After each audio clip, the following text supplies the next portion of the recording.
1.6 billion Muslims and rising. That's 1 in 4 of the world's population in all 4 corners of the globe. Islam is a religion of peace. Islam is a religion of peace. A religion of peace.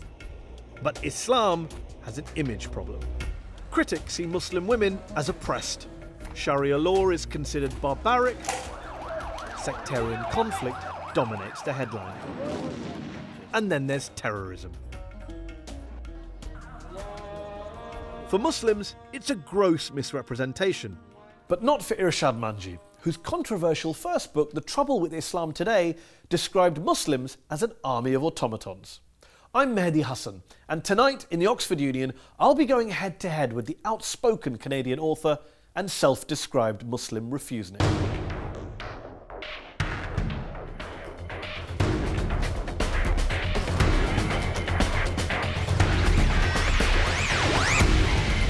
Ladies and gentlemen, Irshad Manji. She believes Muslims need to rely much more on their own Islamic tradition of Ijtihad, or independent reasoning, and completely rethink their attitudes to the West. Welcome, Irshad, to Head to Head. Thank you very much for joining us. Let's kick off this discussion with perhaps the most important question, because a lot of people know you from your first book, which was called The Trouble with Islam Today. What is the trouble with Islam today, in your view? In a word, Muslims. We are the trouble with Islam today. We have allowed tribal culture to colonize the faith of Islam. But the good news in saying this is that we are also the source of reform, meaning that we can literally draw inspiration from our own scripture, from the Quran, in order to reform our hearts, our spirits, and our beings. And one passage that has been profoundly inspirational for me is the one that states, believers, conduct yourselves with justice and bear true witness before God, and here is the revolutionary part, even if it be against yourselves, your parents, or your relatives. This is a call for moral courage. This is a call to stand up when others want you to sit down. And it is part of what makes Islam as a faith revolutionary in the 21st century, not just in the 7th. It's fascinating to hear you say this, because a lot of your critics, and you have a fair few critics, especially within the Muslim community, their objection to you over the years, my understanding is, that you say there's a problem with Islam, and a lot of Muslims say, and I would count myself amongst them, who say there's a problem with Muslims, certainly with many Muslims, definitely need some form of reform, change, revolution, whatever you want to call it. But Islam is the religion. Don't bring Islam into it. Where do you stand on this? It is a problem with Muslims. However, Mehdi, let's ask ourselves, what is Islam? Islam isn't some theory. Islam is a way of life, and it is we Muslims who define what that way of life is. And so if we are stopping one another from expressing our diversity, then the message we are sending to each other, not just to the rest of the world, to one another, is that this is Islam. I don't buy that. Tribal culture is not Islam, but we have made ourselves the problem with Islam today. We'll come to tribal culture, but I would question the premise which says Islam is defined by what Muslims do. Because if that's the basis, then what is the point of a holy book? What is the point of a holy prophet? What is the point of scripture, revelation? To guide. But they're not the defining features of a religion.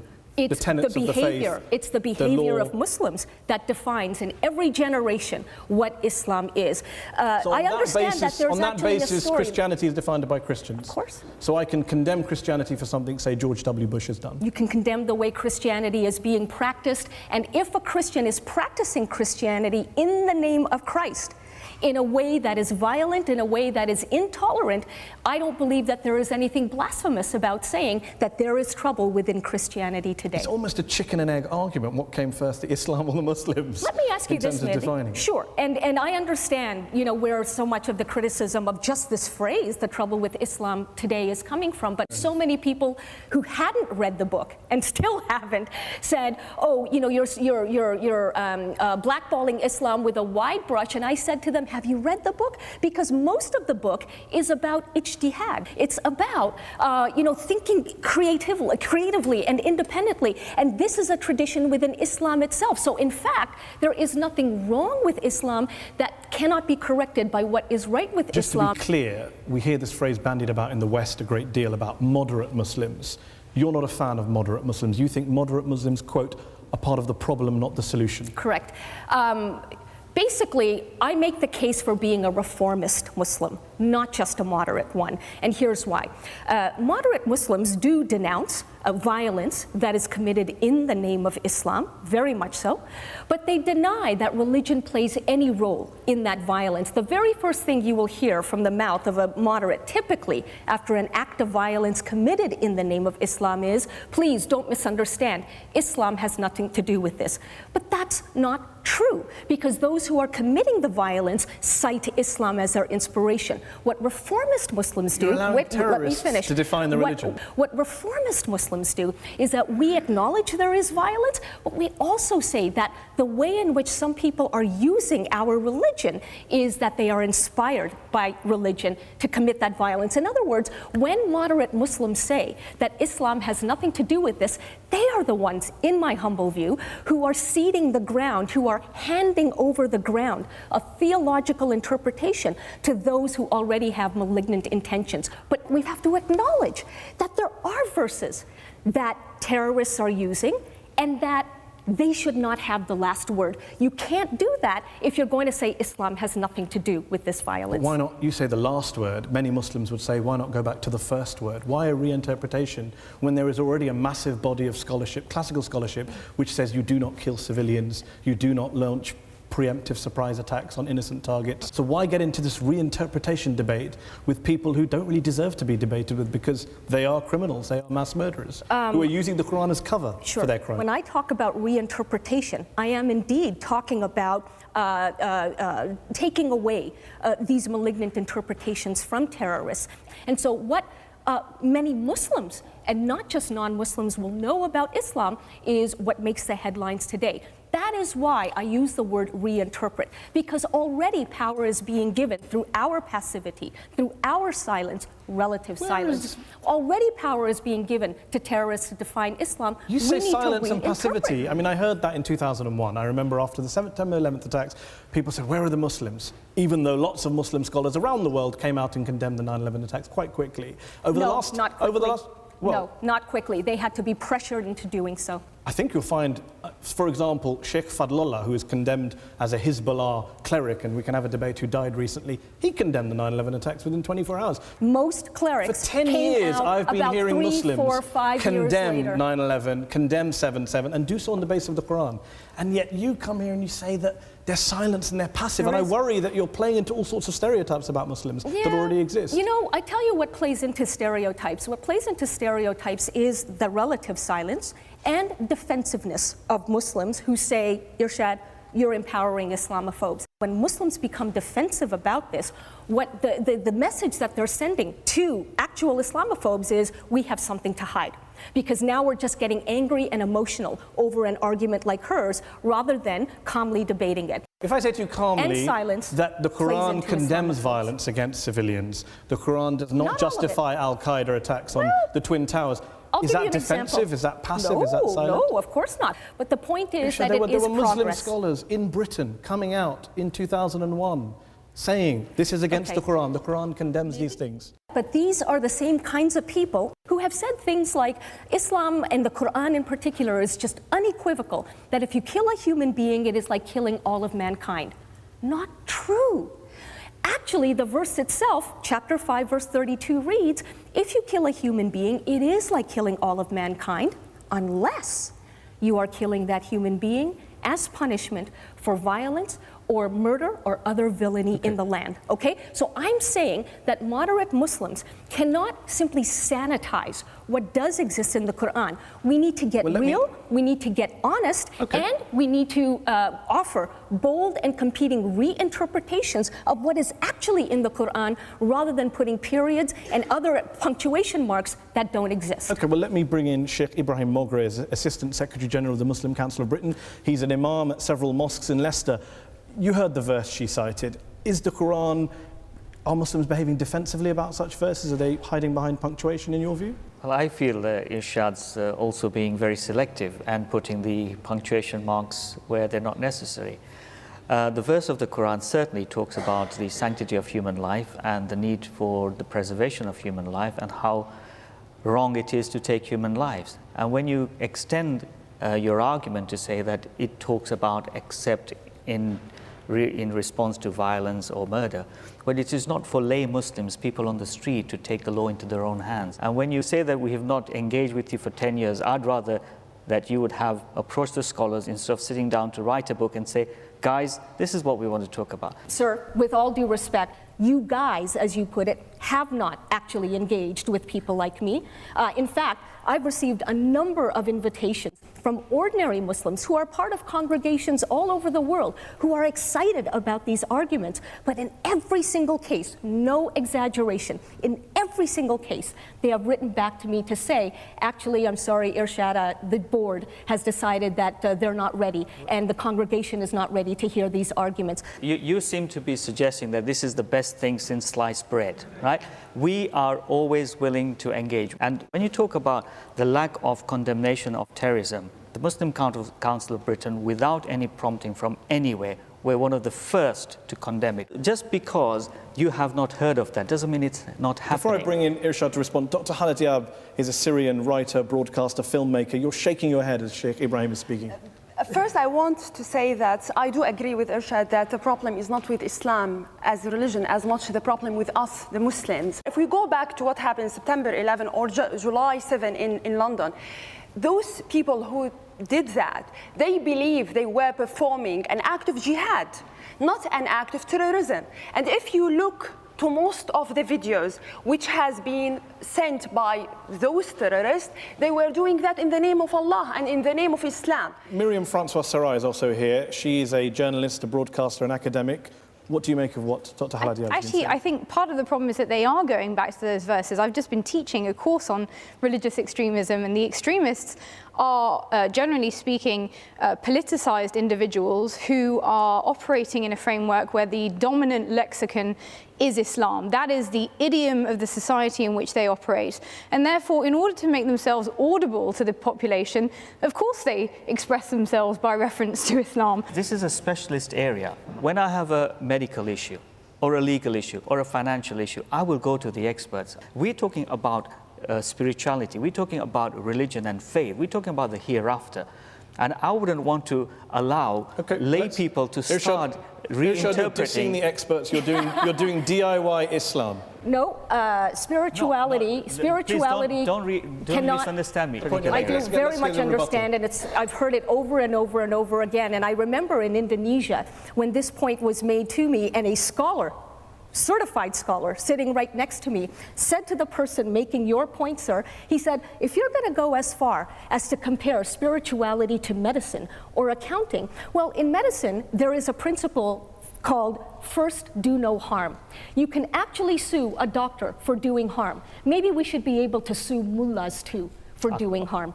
Why are you against expertise specialism? The Quran, you know, it's interesting because the reason I can embrace the Quran is that, 3 times as many verses in the Quran call on Muslims to think and rethink and analyze, as you've pointed out, rather than submit blindly. So by that criterion, actually all of God's creatures, Muslims especially, are called upon to keep thinking.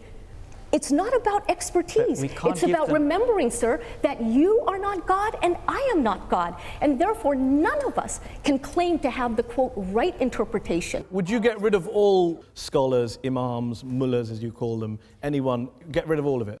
I would help equip a new generation of Muslims with the self-confidence to recognize that they are allowed to think for themselves. No, we understand thinking for ourselves. I've been thinking for myself for 33 years. I didn't need anyone's permission. I'm asking about specifically coming up with laws, understanding verses of the Quran, understanding traditions of Islam, understanding what, ethics, Islamic ethics are, how can every single person just make that up as they go along? Surely in every religion, in every society, in every field of life, you defer to experts, people with specialist knowledge, well, again, which you and I don't have. Well, wait a minute. You know, as we found out with the 2008 global economic meltdown, which was not predicted by the experts, experts often aren't experts, okay? So let's stop playing the power game, Mehdi. Let's stop playing on the terms of people who call themselves experts and who like to use their power as a cudgel, as a sledgehammer over everybody else. Who are the people who know, in your view? Who are the people you ask? Who I ask? Yeah. If I'm thinking for myself, but I will tell you, everything. Hold on. Certainly. Everything. But wait, you don't need any help in understanding the Quran, the tafsir, the interpretation, the history, the ethics, the context. One of the most common questions that I get from young Muslims is about interfaith relationships. I'm a Muslim, I've fallen in love with a non-Muslim, is there any hope for us? And they usually say something along the lines of that my parents and their imam insist that Islam stops interfaith marriage. Is that true? Rather than me giving them my personal interpretation, what I've come to realize is that they're actually not asking about themselves, they're asking about their parents. They need an argument that will convince their parents that love is borderless. What my worry is, if you buy this argument that the mullahs are all bad, everyone thinks for themselves. All bad. Come on. A lot of them are bad. Hyping that. A lot of them are bad. Don't be a typical journalist. A lot of them are bad. Don't do that. A lot of them are bad. I read 2 of your books. They didn't come out very well. Don't polarize. A lot of them are bad. We think for ourselves. We don't allow them to monopolize power, end the power game, etc. My worry is, if I'm in Al-Qaeda, that's very appealing. I don't need to worry about classical law, scholarship. I just make up my own religion. I give a fatwa saying, kill the Jews. And they do. And they do. That's exactly what they are doing. And aren't you validating them? Because you're saying from a liberal perspective, we make it up as we go along. And they, from an extremist perspective, say, let's make it up as we go along. You're almost empowering the very people you claim to be fighting with. You know, that's a very... I think that's an excellent point. I've heard it before, and I've said it before. That's an excellent point. Good in theory, wonderful in theory. But again, I live in the world of reality. And the reality is that people like this already exist. And this is why progressive thinkers, and I wish there were more people in positions of religious authority who would take that power and actually democratize the Ijtihad, so that young people know that they are worthy of thinking about these issues for themselves, yes, in a non-violent way, but actually developing that personal relationship with Allah rather than believing that they are here to worship Allah's self-appointed ambassadors. And just to be very clear before we move on, just for the viewers, you talk about ijtihad. How do you define ijtihad? Ijtihad is Islam's own tradition of independent thinking, of critical reasoning, of debate, dissent, and reinterpretation. And yes, I have heard 1,000 times that only certain people are allowed to exercise ijtihad. But even that is up for debate. Well, let me just come back to the point you made a moment ago. You said, let's not play the journalism game, let's not generalize. The polarization game. It's a very good point. I'm glad you raised that, because I reread both your books and I found myself nodding through a lot of the pages saying, I agree with this. She's right about the way women are treated in a lot of Muslim countries, a lot of Muslim communities. She's right about violence, predilection for violence. She's right about a lot of areas, ignorance, critical thinking, a lot of things. But here's where you and I differ. I read your books and I see only polarization. I see you painting in primary colors. It's all black and white. It's West is great, Muslim world is all backward. They don't think for themselves. They're all automatons, to use your phrase when the program opened. Well, then I have to say, then you're reading those books from your particular lens. What do I do with this sentence? One sentence. Under the Arab code of honor, Muslims are taught to abdicate our individuality and accept our fate as the property of our families. Well, all 1.6 billion of us. I don't do that. My parents didn't do that. None of my friends do that. When you say 1 billion Muslims need permission to think, you're not just talking about Arabs. I'm saying that there is too much fear still among a new generation. When I went to Cairo 5 years ago even, a massive protests against the Mubarak regime. Young woman comes up to me and she says, Irshad, I know you get a lot of questions from young Muslims. Here's mine. She said, I have fallen in love with a Jewish man and I don't know how to tell my parents. She said, here I am putting my life on the line to achieve political change in my country of Egypt, but the more frightening thing for me is to speak with my own family about love. Frightening thing. Why not say, some women in Egypt need the permission to think freely. Why say 1 billion Muslims? Why feed into the Islamophobes you mentioned earlier by implying that 1 billion Muslims do not think for themselves? Again, when you read my point in its context, you understand that I am giving shades of gray and nuance, but of course, like any person who's making a particular argument, you make particular statements in order to drive the point home. But if you're trying to win over Muslims and reform the community, when you say things like, we have to own up to, quote, Muslim complicity in the Holocaust. Yes. Yes, as Muslim complicity. As there was Am Christian, I complicit in the Holocaust? I think that anybody who denies that Muslims played a very important role in the Holocaust A Palestinian mufti, passive. I think, is your example. More than just a Palestinian What about all the Muslims mufti? who died People fighting who Hitler? What do you do to their memories? What I do is I write about it in Allah, Liberty and Love. That's what I do. Agreed. So, okay? you disown the statement from that. your first book that said Muslim complicity? No, just as I do not disown the notion of Christian complicity in the Holocaust. I'm simply saying that we Muslims, you break everything down to Muslim. Muslims have a lot of catching up to do in the dissent department. One thing I noticed when I was reading the book, you say, well, there are plenty of women, you would agree, in the world, in the Muslim world, who wear the headscarf, who wear hijab, and they are fighting the battles you would want them to fight against domestic violence, against rape, against female circumcision, and the rest. How do you think they feel when you refer to having worn a hijab as wearing a condom over my head, or calling it a faux symbol of modesty, a symbol of Arab tribal culture? They're not really going to get on board your reform project, are they, when you refer to them as that way? Well, no, actually, that's not true. Because again, you are assuming that the only people who care about this subject are people who would be offended by notions like this. Quite the opposite.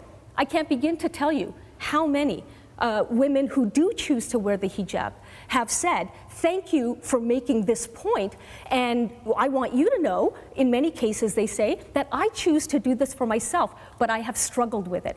Just as you are calling on me to now defend the rights of women on whom hijab is opposed, you're calling on me as someone who has the luxury to choose it, you're calling on me to fight for the rights of other women who don't want to choose it. And that's exactly the point. You are perfectly free to choose, but the point is choose. You see your role, part of your role is speaking truth to power. When you say I speak truth to power, I also worry that there are people in power, not in the Muslim world, in London, in Washington, D.C., Toronto, Tel Aviv, who you're not speaking truth to. You're telling them what they want to hear. They want to hear that this is a problem with Islam, it's not a problem with our policies, and Irshad Manji is saying, I agree with you. Nope. I have not let anybody off the hook. I am, in fact, distinguishing between politics, culture, and religion. You talk about the Armenian genocide in 1915, carried out by the Turks. The Turks deny it was a genocide. Armenian genocide, recognized by many countries. You refer to it as a Muslim crime. Why is it not a Turkish crime? Why does everything get boiled down? It's almost, again, that you're playing, unwittingly perhaps, the extremist game, because you're defining everything through an Islamic prism. When something is done in the name of a particular religion or a particular God, that is when I think we can legitimately apply the name of the religion to that crime. The moment people, sincerely believe that the Quran has nothing to do with this violence is the moment when terrorists who commit these crimes in the name of Allah will no longer be able to get away with them. Okay, strong views. We are going to come back and continue this in part 2. We're speaking very freely here and having a very interesting debate. Join us for part 2 when we'll be talking to Irshad about all of those other issues that she challenges in her book, and we'll also be hearing from our audience here in the Oxford Union. Join us for part 2 after the break.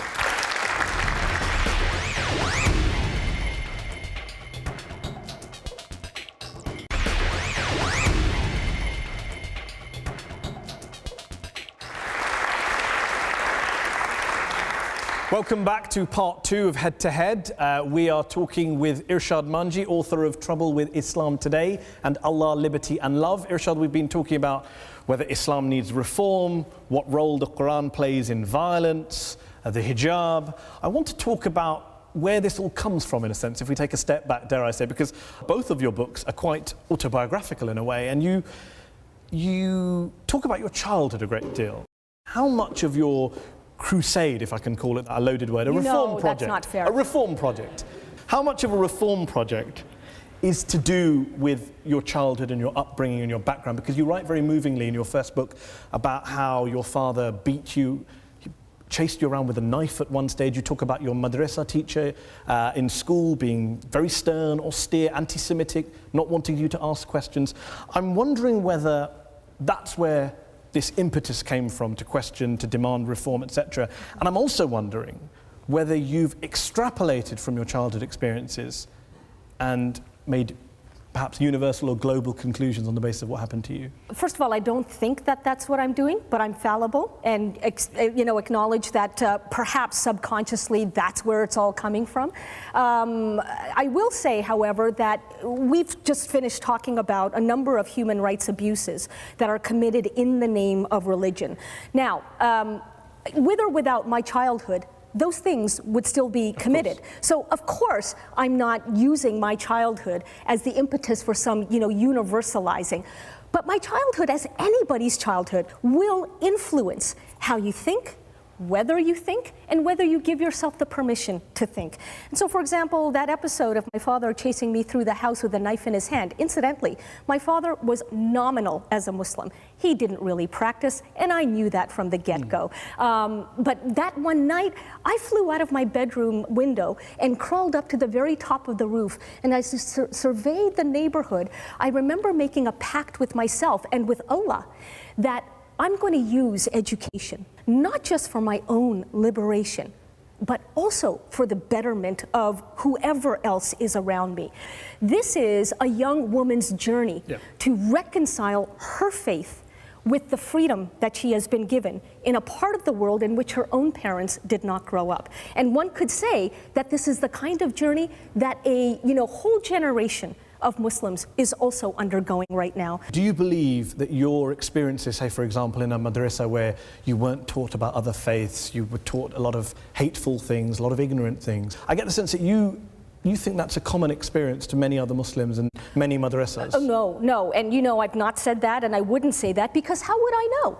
But certainly I use not just the experience of what happened within the madrasa, but also, Mehdi, remember, when I talk about being kicked out of the madrasa for asking too many questions, I also make the point that I did not leave the faith. Why?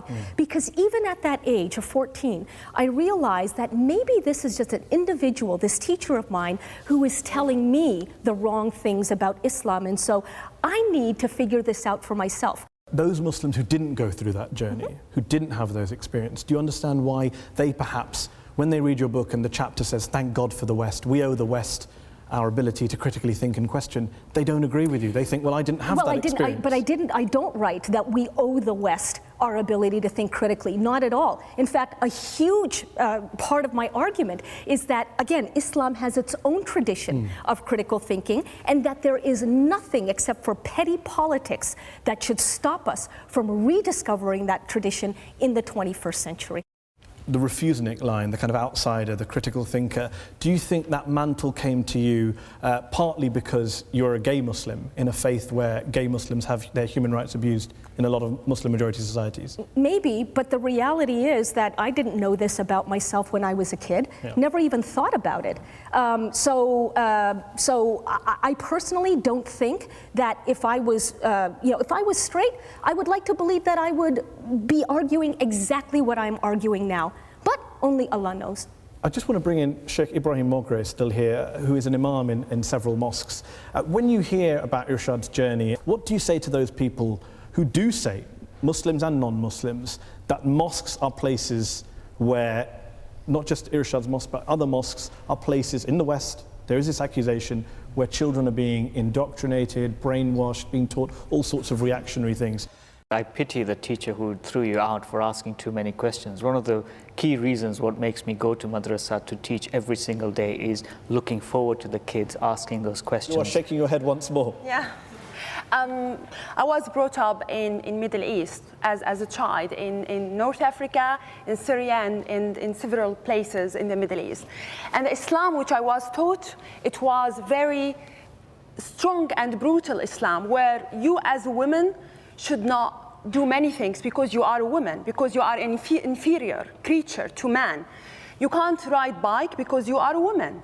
You can't walk in the street on your own because you are a woman. Islam, which I knew when I lived in the Middle East, and actually my journey from Middle East to the West, at a certain point I was thinking of Islam as a very, very brutal religion to women.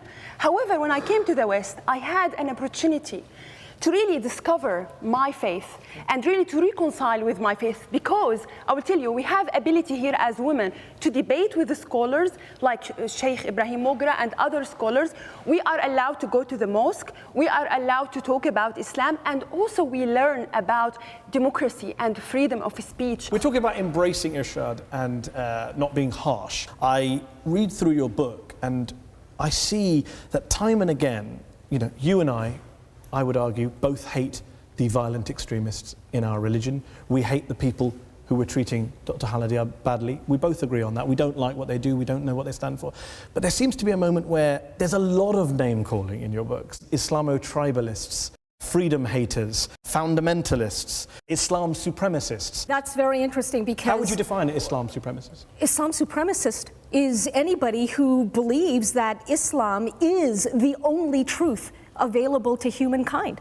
And from my point of view, that is actually un-Quranic, because again, the Quran calls on us to be humble in our interpretations. Now, in calling the behavior of an Islam supremacist un-Quranic, am I name-calling? Am I being divisive? Am I being dismissive? You are being a little bit divisive. I'm being descriptive. And you have to stand for something, Mehdi. I stand for human rights. And that means that I have to call... A lot of the people you call Islam supremacists would say they stand for human rights as well. Violations of human rights. They would say that they stand for human rights as well. They just happen to believe that Islam is the truth. As a Christian believes Christianity is the truth. And a Jew believes Judaism is the truth. But there are plenty of Christians and plenty of Jews and plenty of other people, including atheists, who do not believe that their truth, their particular truth, is the one and only truth that is available to humankind. Anybody who believes that is a supremacist, a dogmatist of some kind, and I make no apologies for saying so. Well, on that note about the names, I agree. You should be able to criticize people you disagree with, and there's a lot of Muslims to be criticized. We agreed at the beginning. They can criticize me, as they have, in very vehement terms. But here's the difference. Here's what a lot of Muslims would say. They would say Muslim communities, particularly in the West, where you're talking to, feel besieged, they feel under fire, they feel discriminated against. I believe you came here from France to the UK. In France, many Muslims would argue there's rampant Islamophobia, and there's very little context of that in your book. The point is that, you know, if we Muslims are going to claim to the rest of the world, as we should, that we are a diverse lot, then that diversity needs to be heard and felt from within. So if we're suppressing each other's freedom of expression, then we are the first people to be stereotyping ourselves. Diversity begins But put yourself in the position of a Muslim male or female who is living in an area in Europe where the far right are on the rise, there's racist attacks in your street or in your community, there are politicians saying they want to ban your meat or your clothing, and here comes Irshad Manji to tell you that the problem is all of you lot, not the West, which gave us the Enlightenment and freedom and democracy, and doesn't engage with the far right and the discrimination. Again, if we're going to become ultra-defensive about the need for critical thinking in our faith, then the message that we convey to the very people whom you say are Islamophobes is that we have something to hide. And that's why we get angry, and that's why we, you know, hurl fatwas at one another, and that's why we get emotional about arguments like mine and Dr. Diab's. Last year I wrote an article in a British newspaper about how Muslims should take the Holocaust much more seriously. In my experience, there's far too much Holocaust denial in the Muslim communities I move in here in the UK, and Muslim groups have not joined in Holocaust Memorial Day celebrations in the past. And when I wrote that article, it got a lot of support from people I really didn't want to get support from. A lot of people go, haha, look, here's this guy, Muslim guy, and he's saying what we've been saying about all these backward Muslims. I felt very uncomfortable. Does it bother you that some of the West's best-known Islamophobes are such ardent cheerleaders of yours? It's interesting, you know, the very fact that I proudly and happily and joyously hang on to my faith irks a lot of people who would otherwise want to support. I've lost many fans by writing a book called Allah, Liberty and Love, because many people thought after the first book that merely by critiquing religion, merely by doing that, I was going in the direction of atheism. The exact opposite has happened. I've deepened my faith with God and have therefore incurred the wrath of many people who would rather that I ditch Islam. And I haven't, and I won't. And you have been criticised for sharing platforms and going to events with, members of the so-called counter-jihad movement, the kind of American far-right, Sharia law obsessives. But I've also shared platforms with people on the far left and people in between. The point is, honest conversation is important and needed everywhere. And rather, I would have a faithful Muslim speaking truth to that power, to right-wing power, when I'm facing them, than to just leave that space empty and cede that territory to these folks altogether. Won't do that. Let's open it up to our audience here in the Oxford Union. Gentleman here in the front row. Thank you. I admire your spirit and love the passion with which you speak, and I know you're a passionate advocate of freedom of expression, and as I understand freedom of expression, that involves tolerating bigots, tolerating deeply offensive opponents of your own views. Now, do you really see that as compatible with Islam? Because as an atheist standing outside of this debate, it doesn't come across that way, Islam. And it doesn't come across that way precisely because behavior is not living up to the theory of Islam, which is why Muslims are the problem or the trouble with Islam today. Do I see freedom of expression as compatible with Islam? You're looking at somebody who lives both realities every single day and does not feel at war with herself for doing so. So once again, the beautiful paradox here is that belief in one God obliges believers to defend human liberty. Lady here in the third row. You've spoken a lot about clarity, about being sincere.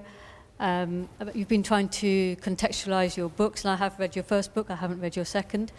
And in actual fact, I don't feel any sincerity. I don't feel you've been clear. I don't feel any humbleness or humility in anything that you've stated in your books particularly. I feel some this evening in your attempt to clarify what you've said. Because you interchange Islam and Muslim consistently. You've tried to clarify that this evening. You haven't really, because I work with Muslims. I work with Safra Project. We work with Muslim, lesbian, bisexual, and trans women. A lot of the work you've been doing actually contradicts our work, has actually detrimentally affected our work. How? How so? Because you haven't clarified, you've generalized. You said, oh, let's add a context. You add a context in this debate, but in your books, the books that millions of people read, does not contextualize, it generalizes and it essentializes. When you say more people need to speak up, we don't get the platform. The reason you get a platform is because what you say continues to support the racialization of Muslims. Irshad, you want to come back? Simply to say that I'm sorry you feel that way. I do find it interesting that when people accuse me of essentializing, they too presume to be speaking on behalf of all of these Muslims who are very angry about my so-called essentializing. But again, there are plenty of other Muslims who would disagree with you, and so I don't hold it against you or hold it against them. This is the discussion we need to be having. I'm sorry, as I say, that you feel the way that you do, and good luck in your work, because we all have something to contribute. One thing we didn't get to talk about, time permitting, is, for example, you hold views that most Muslims don't hold, the vast majority. For example, you believe the Quran is an imperfect book, a flawed book, a contradictory book. Very hard for you to round up Muslims to speak out on that issue because they just don't agree with you. Sure. Of course there are lots of Muslims who don't agree with me, and Mehdi, there are lots who do, even on this point. But surely you would acknowledge that there's a big contingent of Muslims who agree with you on the field. Surely you would acknowledge that it is far less frightening to speak up in support of the perfect Quran than it is to speak up about contradictions within the Quran. That wasn't my point. My point was that but that is the point. That is the point. My point is on violence. Lots of Muslims agree with you. On the Quran, most don't. Therefore, it's very hard for them to come and share a platform with you when they... How can you say that most don't when we don't have a world in which it is safe for people to speak up about their real view of the Quran, Muslims included, or Muslims especially? How can you say that most don't? To the gentleman there, right there, yes, you who was at the back, who's been waiting there. Hi. Yeah, I was going to say, it's very hard to think of any injustice you could expose that couldn't potentially be exploited by people with a bad agenda. To take an example, like, say you talk about American atrocities in Iraq. I mean, Bradley Manning leaked, film of Americans shooting civilians in Iraq. Now, potentially some jihadist could use that as propaganda. Is that an argument that you shouldn't expose that? Or should you expose all injustice? You know, you can get anti-Semites start putting stuff about, the Jews. If I put something criticising Islamism, I get people who hate Muslims agreeing with me. Right. And that's a very real fear that many Muslims who have talked to me have. That if I say something, how is it going to be held against me? Who's going to use it? But that becomes a self-imposed censorship in that case. If we want the world to see us as the diverse community that we are, then we have to give ourselves the permission to be diverse. And that means lifting the lid on our own censorship. But why not also, and this is to come back to the gentleman's question, so for example, Ziauddin Sardar is someone you quote in one of your books. He would call himself, I don't know if he called himself a reformist scholar, but he attacks Islam, Muslims, Islamic interpretation. Islam? Well, no, he doesn't. He is very critical. I'm a great admirer of his work, but he's also written a book attacking US foreign policy. Do you think you would have a little bit more credibility in the Muslim community if you did that too? If you said, okay, I'm going to attack Muslim extremists, but I'm also going to attack the neoconservatives who want to start wars in the Middle East or whatever it is? Yeah. Would that give you more credibility, do you think? Probably, and strategically, but again, I'm not... Well, it fair, honest to God, well. But wait a minute. Once speaking truth to power, speak truth to all power. Mehdi, sure. And here's the reality. There are so many people who are speaking truth to neoconservative power, and rightly so. The world doesn't need me to be doing that. My question is, what can I contribute to the wider discussion about justice? So just like I'm not going to write a book about the trouble within Christianity simply because there are plenty of people who are already doing that. Same thing in this case. Let's take another question from the audience. Is that lady here on the end of the front row? Yeah, I'm interested in just following this up about change on the ground, particularly in respect of the polemics and women's rights, for example, minority rights, which are very sensitive. And there are people at the grassroots trying to change debate, trying to influence actual people's lives, when the polemics and the kind of elite debates that perhaps we're all having can actually shut down debate. How do you envisage bridging this and moving forward? By encouraging honesty. And that's really very key, because even grassroots activists will tell you that there's censorship within, that there are abuses of power within, and because there are ideologies, correct ideologies, that must be supported in the name of any particular cause, you wind up actually having very little honesty in some cases. So my unique, self-chosen, but personal goal is to help people of different backgrounds actually engage with one another in ways that answer the following question: what can I learn about you that I didn't already know? Gentleman here in the second row on the end with his hand up. You talked about having friends or rather sharing platforms with people and having honest relationships. And I wonder to what extent you have honest, open friendships with traditional Muslim scholars who are representing their traditions, which go back generations, and are voices of moderation, because you seem to be undermining them as opposed to empowering the very people who are doing all the hard work on the ground. Right. Well, I can only tell you that now more and more traditional scholars are willing to engage. In the past, they haven't been. And not because they're bad people, not at all, but because they too have feared the stigma of in any way sharing a platform with Irshad Manji. I think people are getting rather fed up with that. They're getting tired of courting the approval of, some spokesperson. So once again, signals of hope, signs of hope. This lady here.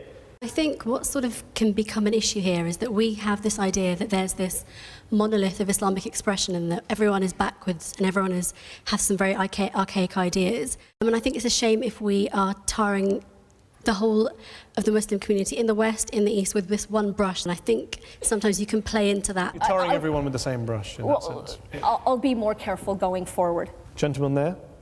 I agree with you, there's a fragmentation of religious authority in the world today. But if Islam is what Muslims do, and how Muslims live, and the context in which they live, why keep going back to the religion and to the Quran? I mean, do you think that if we edited out all the verses in the Quran which are violent or patriarchal, that there wouldn't be militancy in the Middle East or that domestic violence would end. I mean, don't you think Islam isn't the problem and it isn't the solution? That's what Islamists say.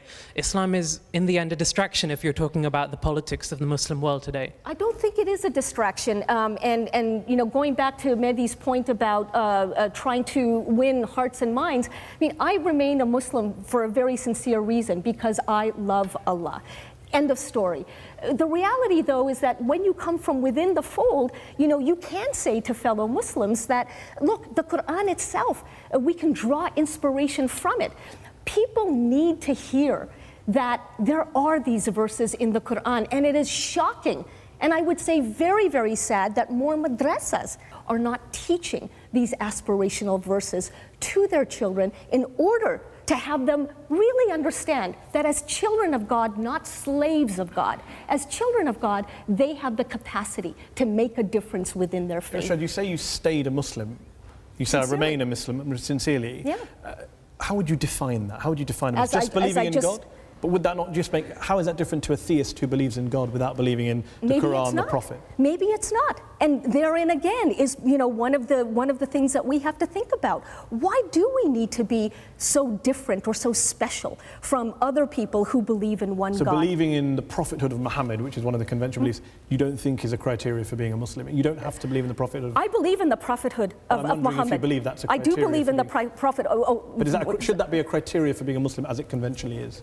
I don't think so, because what has happened is that in making that one of the criterion, we have inadvertently, as Muslims, many of us, and I would argue most of us, have put Prophet Muhammad on a pedestal, when he himself reportedly said, I'm just a human being who's been given this special mission from God, but I am a fallible human being. And so I believe that going back to the Quran, rather than also supplementing it with hadiths and you know, the traditions of the Prophet, the Quran itself contains the raw materials for the diversity of thought that we are capable of. We don't need to go any further. Gentleman with the white cap there, So I just want to ask, is there any basis for just punishment in war in Islam, bearing in mind the Prophet and his companions performed both? And is there any practice in Islam which is not open to choice? The central tenet of Islam is belief in one universal God. The central sin in Islam, therefore, in my view, is playing God with one another. And beyond that, this is your relationship with your Creator. Do not impose on other people. Do not intimidate other people.